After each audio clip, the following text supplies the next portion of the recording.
this point, I want to start thinking of weaving my basket upwards, and so you kind of need to kind of start forming it a little bit. The baskets turn out all different shapes when the students are finished, because sometimes they will be very tight with their weave. This weave that I'm doing now is kind of loose, but they'll be tight with the weave sometimes, and so they'll make more of a funnel shaped type basket. And this one that I'm making right now looks like it's going to be kind of a flattened basket, more nest-like, I guess. But these reeds, the more that they're closer together, it's going to make more like a funnel type basket.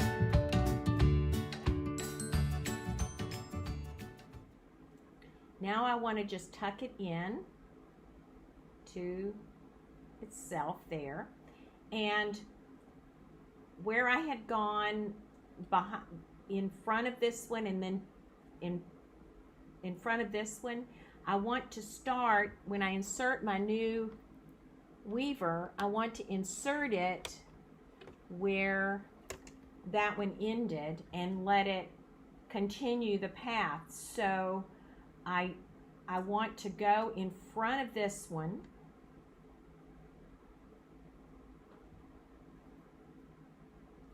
that way you won't have a hole in your weave, left in your weave. So I'm going in front of that one and just inserting a weaver like that. And since I went in front of this one on that weave, I'm going to go in front of it again, and then behind this one. And that way you'll still keep the pattern of under and over.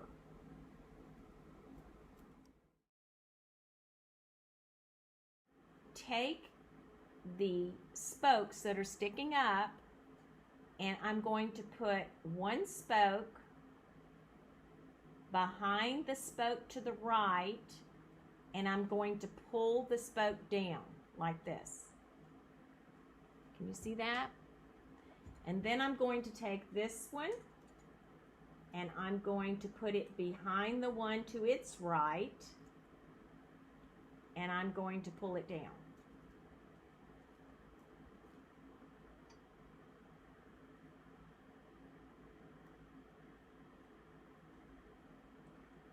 Then I'm going to continue. I'm going to put this one behind this one, and you're going to repeat this process all the way around your basket.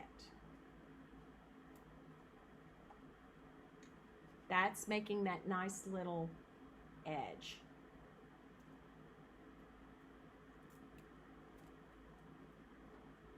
And you hold the spokes down with your other hand. When you get to the last spoke, you're going to take it and you're going to tuck it inside the one you started with.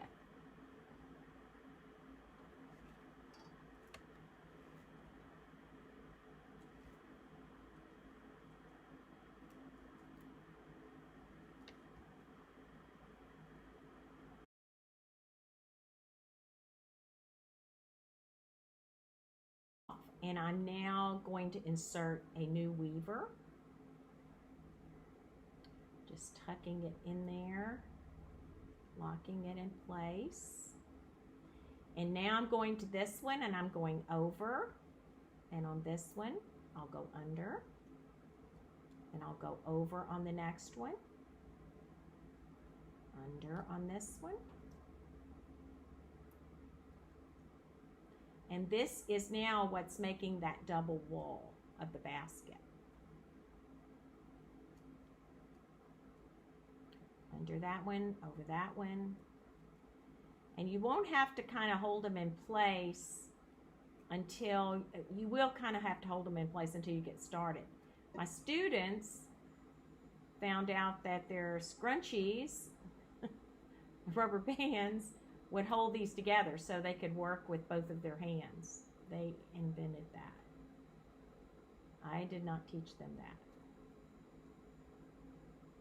which is pretty smart. I kind of need a scrunchie right now.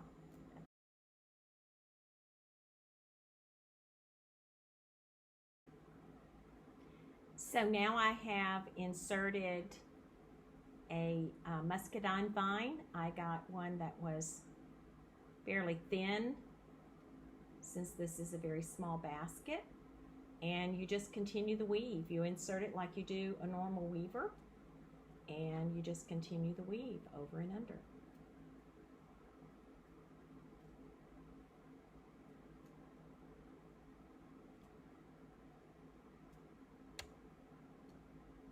It adds a lot of character to the basket. Plus, I wanted the students to see how natural products natural elements they see every day can be made into baskets.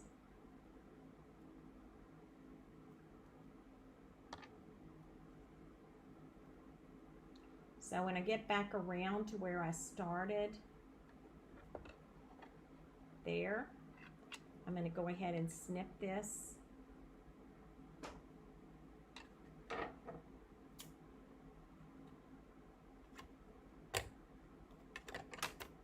Tougher to snip there. And then I'm going to just tuck this back into the basket so it stays put. And now I'm going to add another weaver.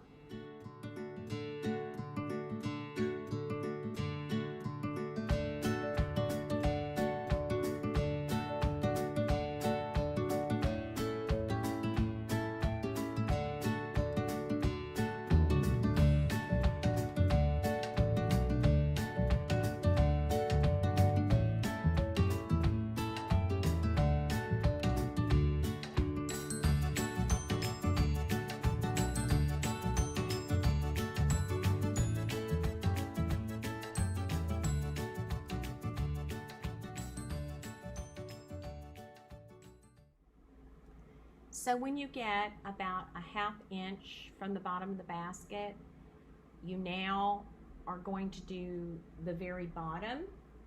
That is what the basket itself will sit on, because if it sits on this, it's just going to kind of do that, you know, kind of roll over. But this kind of gives it a little thing to stand on. And it's also pretty. So to do this,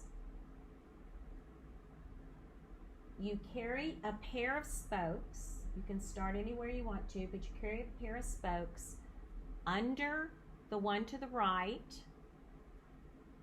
and over the next one, and then you're just going to tuck it in to the basket. But I like to kind of snip it just a little first, and then you just tuck it in. And since you're doing a double wall basket, you've already got a little area you can kind of tuck it in to. But you kind of want to tuck it pretty close to the one you just went over. And then you do the same thing with the next one. You go behind it, the one to the right, and over the next one. And this one's already pretty short. I'm just going to snip one of them. I probably should snip that. And then I'm going to just tuck it into the basket. Sometimes it's kind of hard when you're doing this to find a place to tuck it in, but just kind of feel around there until you do. And you'll see it'll go through the basket, and sometimes you can see the ends, and you can kind of pull the ends from the inside of the basket to make it tighter.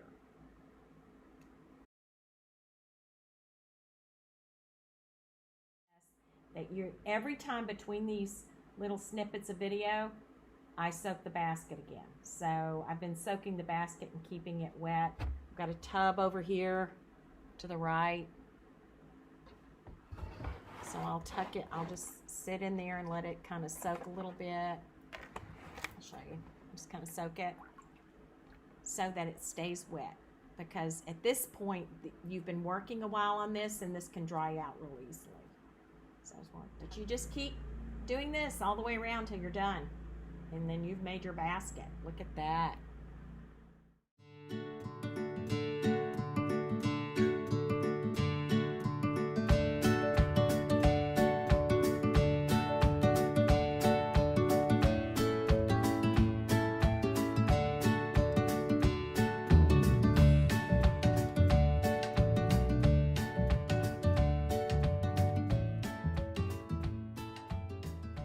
There we go.